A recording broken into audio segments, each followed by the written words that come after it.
Good morning all student. कक्षा 10 भौतिक विज्ञान की इस क्लास में आज हम पाठ 1 प्रकाश का परावर्तन तथा अपवर्तन पाठ से संबंधित अपवर्तन हेडिंग के बारे में पढ़ेंगे। इसके पहले मैंने इस पाठ से संबंधित 2 वीडियोज बनाई थी जो कि आपको YouTube channel KPM virtual classes पर मिल जाएंगे। देखिए, अपवर्तन जो वर्ड है इसका बहुत महत्वपूर्ण शाब्दिक अर्थ ये है कि सबसे पहले हम इसको एक ट्रिक के माध्यम से सीखने का प्रयास करेंगे। इसको हम इंग्लिश में बोलते हैं रिफ्रैक्शन।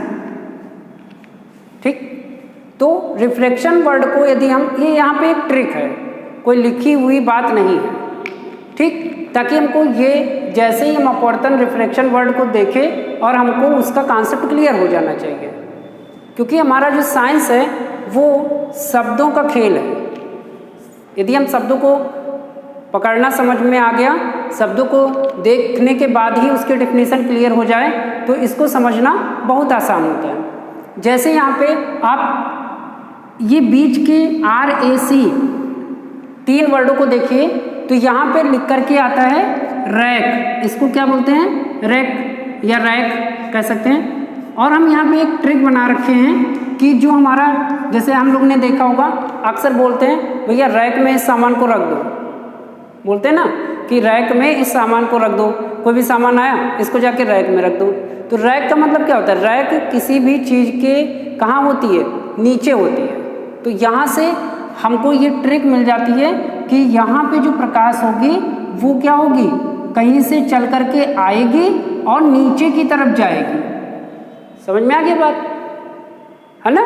तो यहाँ से हमको एक ट्रिक मालूम चल जाता है कि रिफ्रैक्शन इस तरीके से होगा।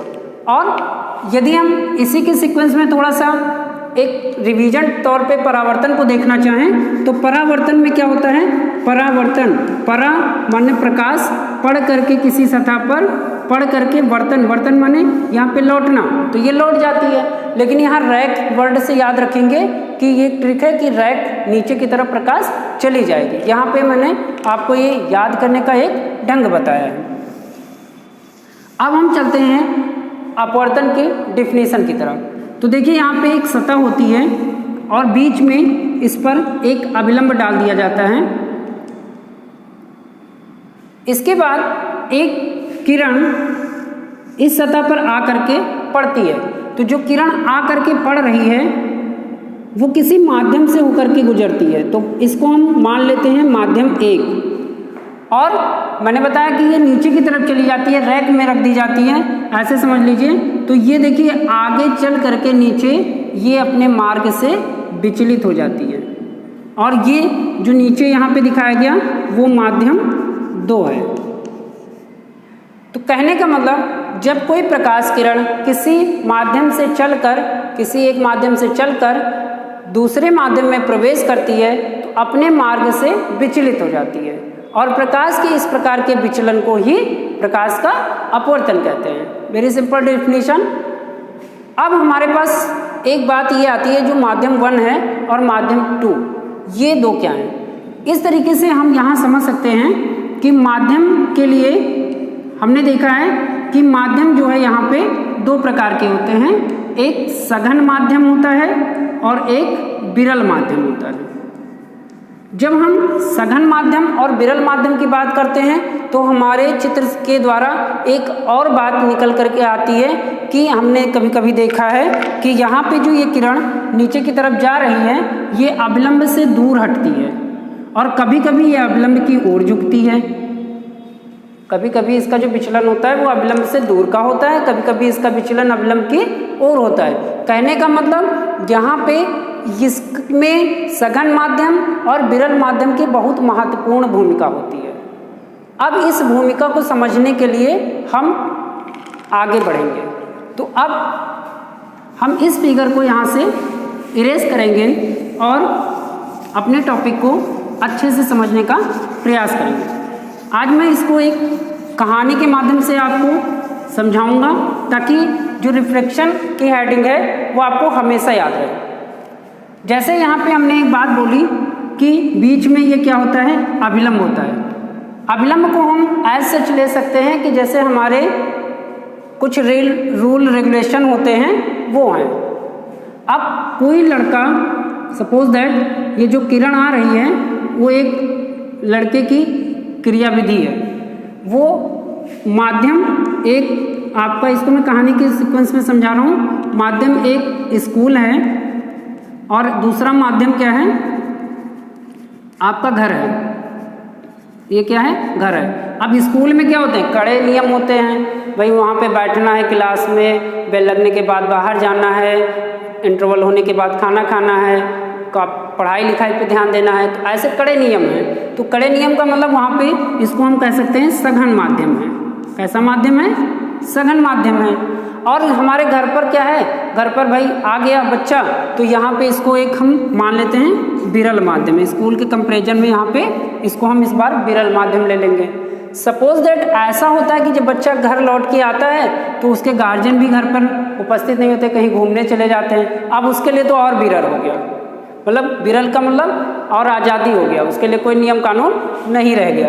अब वो चाहे इधर बैठे और चाहे उधर बैठे। इसका मतलब क्या हुआ, वो अपने जो घर के रूल रेगुलेशन बनाए गए थे उसके अकॉर्डिंग वो अभिलंब से दूर हट जाता है, आज़ाद हो जाता है, तो झुकने की कोई बात ही नहीं हुई। तो इस तरीके से यहाँ पे क्या होता है, वो किरण अभिलंब से दूर चली जाती है। तो अब हम यहाँ समझते हैं, एक हमको अपनी साइंटिफिक लैंग्वेज में देखा जाए तो क्या निकल के आता है कि जब एक ट्रिक निकाल लेते हैं कि जब प्रकाश सभी होता है तो सभी एक वर्ड ले लिया गया तो ये अभिलंब से दूर हटता है। सभी का मतलब सघन, वी का मतलब विरल। तो जब सघन माध्यम से विरल माध्यम में प्रवेश करता है तो ये अभिलंब से दूर हटता है। अब नेक्स्ट हम देखते हैं इसी फिगर में, इस बार हम क्या कर लेते हैं, इसको विरल माध्यम बना देते हैं। और जैसे हम बाजार में हैं, कहाँ पे हैं, बाजार में। अब बाजार में कोई रूल रेगुलेशन नहीं, अपने चाहे जिस दुकान पे घूमते हैं, विरल माध्यम है तो इसमें ले लेते हैं विरल माध्यम। और यहाँ पे क्या ले लेते हैं, जो इसका मीडियम 2 है, माध्यम 1, माध्यम 2, इसमें हम क्या ले लेते हैं, माध्यम 2 हम इसमें ले लेते हैं। फिर अपना घर, तो ये क्या हो गया, इस बार घर को सघन दिखाया गया। सघन क्यों, क्योंकि भाई पेरेंट्स घूमने गए तो लौट के भी तो आएंगे, तो लौट आए। अब जब लौट आए तो बच्चा जब बाजार से घूम करके अपने घर आता है तो देखता है पेरेंट्स हैं, तो वो थोड़ा सा क्या होता है, झुक जाता है, मतलब रूल रेगुलेशन मानने लगता है, अभिलंब की ओर झुक जाता है। ये अभिलंब क्या था, घर के नियम है, कानून है, जो भी बनाए गए हैं वो है। तो अब वो बच्चा एक दुबक करके एक कमरे में बैठ करके अपना पढ़ाई करने लगता है, अपने कमरे में बैठा रहता है। तो कहने का मतलब यहाँ पे हम देख रहे हैं कि जब विरल से सघन में प्रवेश करता है तो जो प्रकाश की किरण नीचे की तरफ जा रही थी वो अभिलंब की ओर झुक जाएगी। इसका एक हम यहाँ पे ट्रिक बना सकते हैं कि जब विष होगा, विष आपने देखा होगा कि जैसे कहते हैं जर्नली भाषा में कि विष करना, तो किसी को विष करते हैं तो क्या करते हैं, झुक करके भाई गुड मॉर्निंग, अभिवादन जिसको कहते हैं। तो यहाँ से याद रखेंगे कि विष है तो झुकेगा या पास आएगा,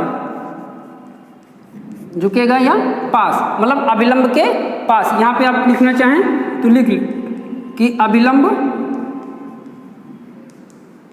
से दूर हटेगा और अभिलंब की ओर झुकेगा, अभिलंब के पास आएगा। ठीक, तो ये तो हो गई हमारी फिगर के द्वारा इसको समझना। अब हम अपनी डिफिनीशन पे चलते हैं। देखिए, ये वर्चुअल क्लासेज जो है आपको समझाने के लिए दी जाती है। इस क्लास की जो PDF है आपके व्हाट्सएप पे भेज दी गई है, वहाँ से आप उसको पढ़ेंगे, अभ्यास करेंगे।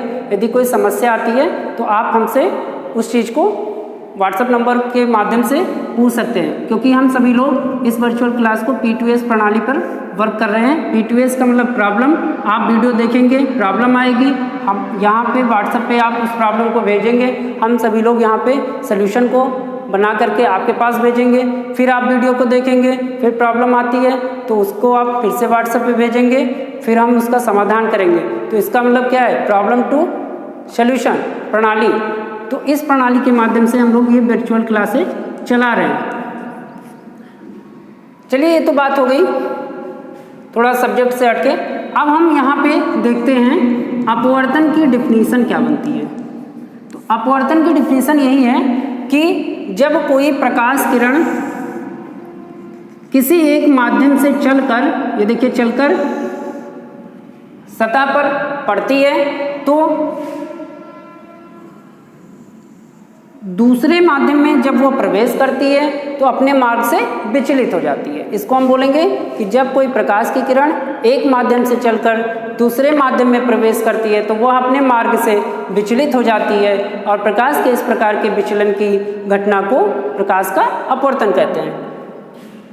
अब यहाँ पे हम देखेंगे कि इस किरण को कहते क्या हैं। इसको कहेंगे आपतित किरण, क्योंकि आ करके, देखिए इसका वर्ड को यदि हम तोड़ें, आ करके पतित होना, आ करके पतित, पतित का मतलब होता है गिरना, तो आपतित किरण। ये कोण जो बनेगा वो कौन सा कोण कहलाएगा?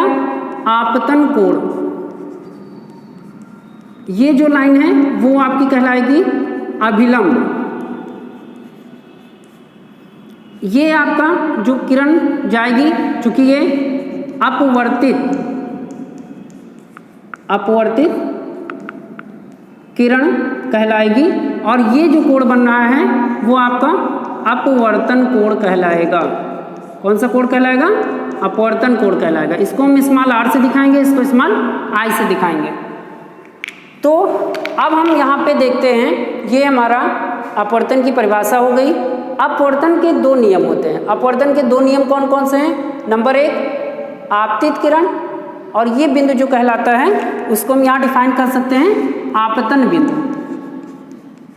आपतन बिंदु यहीं पे आकर के प्रकाश गिरता है। तो आपतित किरण आपतन बिंदु पर अभिलंब तथा अपवर्तित किरण तीनों एक ही तल में होते हैं। और दूसरा क्या होता है? आपतन कोण की ज्या तथा अपवर्तन कोण की ज्या का अनुपात एक नियतांक होता है। ज्या का मतलब sine i upon sine r is equal to n कह लीजिए, या नियतांक कह लीजिए।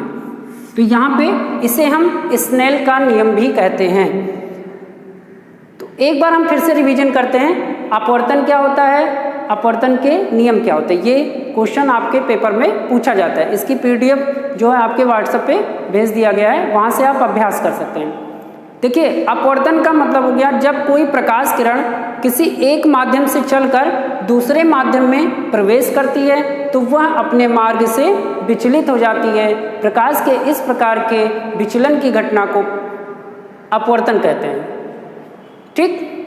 दूसरा, यहाँ पे अपवर्तन के नियम पूछता है, तो आप देखिए यहाँ से स्टार्ट करिए कि आपतित किरण आपतन बिंदु पर अभिलंब तथा अपवर्तित किरण तीनों एक ही तल में होते हैं। और दूसरा नियम है कि आपतन कोण की ज्या तथा अपवर्तन कोण की ज्या का अनुपात एक नियतांक होता है। इसे स्नेल का नियम भी कहते हैं।